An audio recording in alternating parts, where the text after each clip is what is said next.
کمیته حالتهای فوق‌العاده تاجیکستان خبر داد که روز 14 ایون سال 2023 بر اثر بارشات در گوشه‌های گوناگون جمهوری چندین مورد شمال‌های سخت و سیل‌های خرابی‌آور رخ داده است.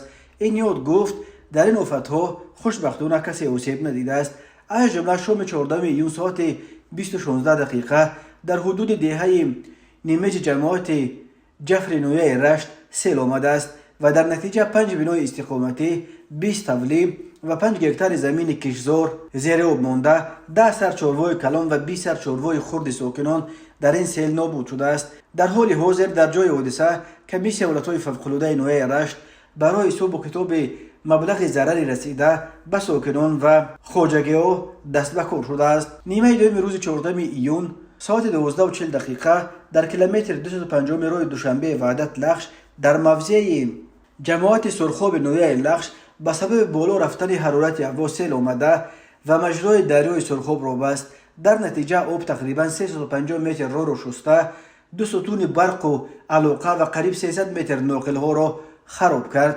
کمیته حالتهای فوق‌العاده خبر داد که عاقبت این آفت طبیعی الکی رفع شده است و کسی آسیب ندیده است. شام 14 ایون ساعت تقریبا 20:36 دقیقه بارش شدید باعث فرو ریختن سیل در حدود دهه یخچی جماعت به نام عزت الله حلیم نویه نورآباد شد. سیل روی ماشینگرد داخل جماعت را بست.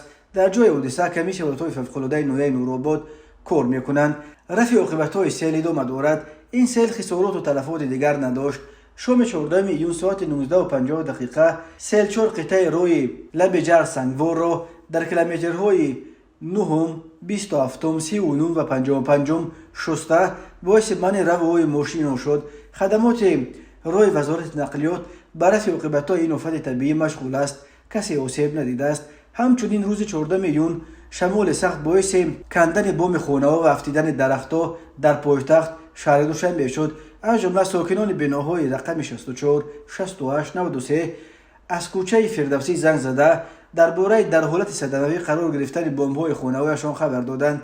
نوبرداران ریاست حالتهای فوق‌العاده شهر دوشنبه به جای حادثه رفته با استفاده از وسایل مخصوص خطر فرو ریختن این بمب‌ها را برطرف کردند. چنین زنگ‌ها از نوعه اسماعیل سامانی و شامنصور نیز به دست رسیده.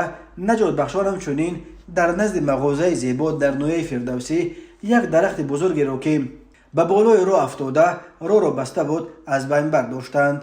خدمات ضد ژوله کمیته حالتهای فوق‌العاده روز 14 ایون با مقصد از بین بردن خطر رعد و برق و ژوله در حصار وحدت و خراسان و یاوان و دنغره 50 موشک اله‌زن زدند.